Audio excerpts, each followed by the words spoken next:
release that he can't get to.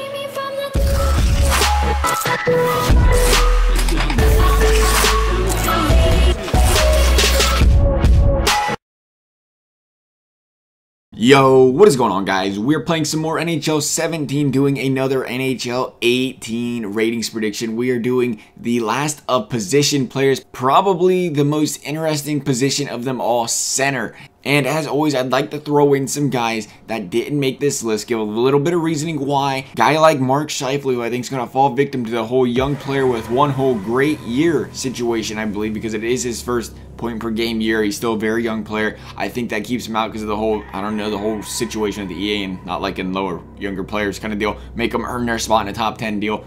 Auston Matthews, same story as Scheifele. Don't forget, Mcdavid did not make EA's top 10 last year. He didn't make mine last year, and you guys were furious when I didn't include him. And I tried to explain the whole EA first year thing, and that is the case. And I think Matthews is the exact same way. Don't forget, Mcdavid was a point per game player last year and didn't make it. Matthews was a 40 goal scorer this year, but not a point per game player. I think he falls in the same position as Mcdavid did last year. Don't forget as well, though, this is the most stacked position probably in the league. If a player you think didn't make the list should have, keep in mind, he could still see a 91 or 90 overall going into next year. Some other guys, you know, that could fall into this category include guys like Giroux, Pavelski, maybe even a guy like Jeff Carter. Just cracking the list at number 10 is Anze Kopitar, the biggest faller on this list. He was a 93 overall last year, but this season was his worst offensive production season in his 11-year career, only scoring 12 goals and putting up 52 points. I do think EA will still very much look at him for his defensive capabilities as well, though, and I can't see them dropping him out of the top 10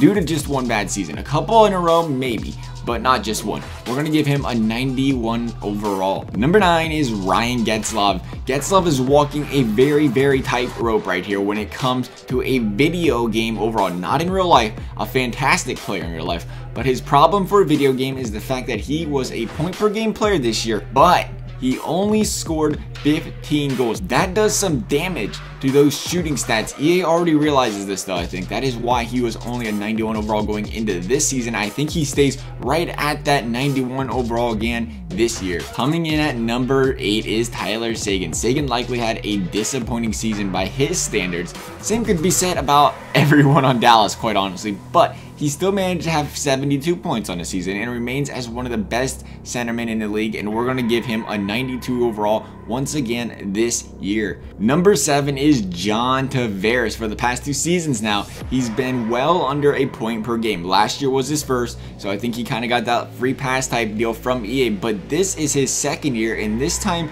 he only had 66 points and couldn't reach the 30 goal mark. He was a 93 overall last year, and I think he has to regress to a 92 this year for the pure fact that I look at a 93 overall as either a very good point per game forward or a very strong defensive forward, and I think Tavares is just missing one of these. Therefore, we gave him a 92 overall. Number 6 is Niklas Backstrom. Was a 91 overall last year, with Ovechkin having a little bit of a down year. Backstrom didn't fall with him, but instead flourished. His 86 points this season is the best he has had since the 2010 season. I think it really does show how great of a playmaker that this guy is. Ovi doesn't need to score 50 goals for this guy to get 63 assists. His one concern from a video game standpoint is that he is not a notorious goal scorer, and I think that is what keeps his overall capped at what I think he will get, a 92 overall. Number 5 is Afghani Malkin. Was a 93 overall last year. Malkin is the most underlooked center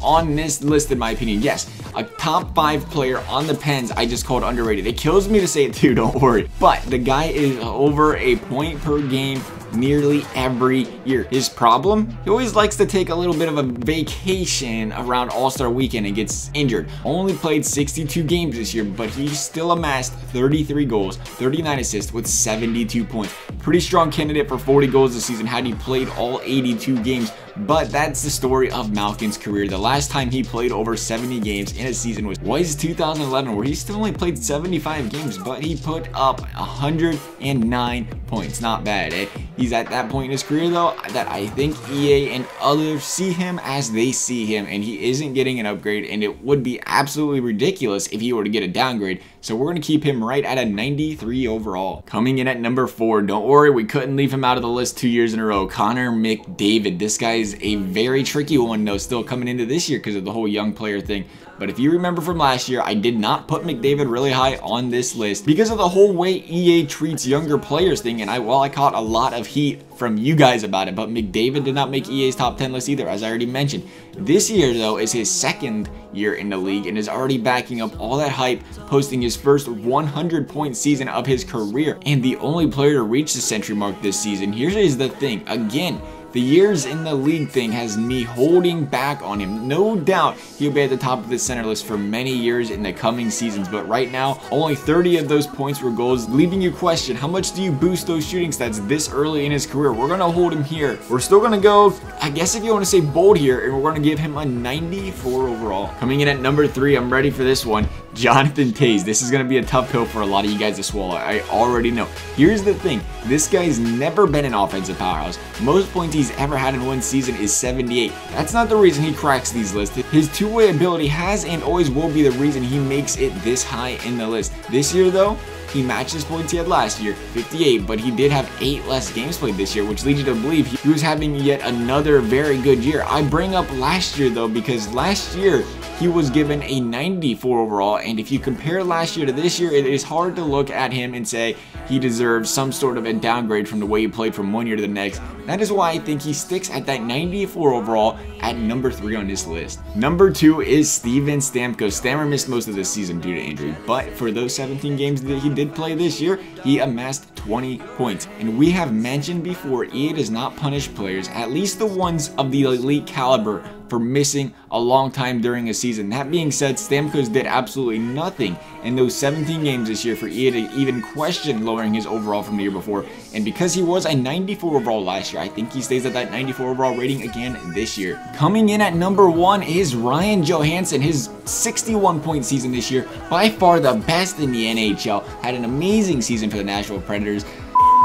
Alright, I'm kidding. Jesus, don't kill me. Holy cow. Sidney Crosby, number 1. If you are questioning this guy's ability going into the season, although it's very unlikely you did, Crosby took care of all those thoughts by scoring 24 goals in the first 30 games of the season, led the league in goals with 44, had 89 points, even with 7 games missed this season. Without question, the face of the NHL will once again reign as the top center in NHL 18. We're going to give Crosby a 96. He had a 95 last year, but I realize now that I gave Burns a 95 in the top 10 D-man list, and for the sole reason that we have to give Crosby a higher overall than Burns, I gave him a 96 overall this year. I could definitely see him getting a 95, maybe a guy like Burns getting a 94, and so on and so forth going into the game, but I had to make, obviously for the purpose of the videos, I had to make Crosby a 96, and I could definitely see that's why there's a little bit of a gap between first and second, the 96 to 94 thing, because I can definitely see them guys staying at a 94, maybe Crosby a 95. But for prediction video sakes, we're going to leave Crosby at 96 right now. I'd love to hear your guys' top 10. I'm sure it is very much different than mine, but as always, guys, I hope you enjoyed the video.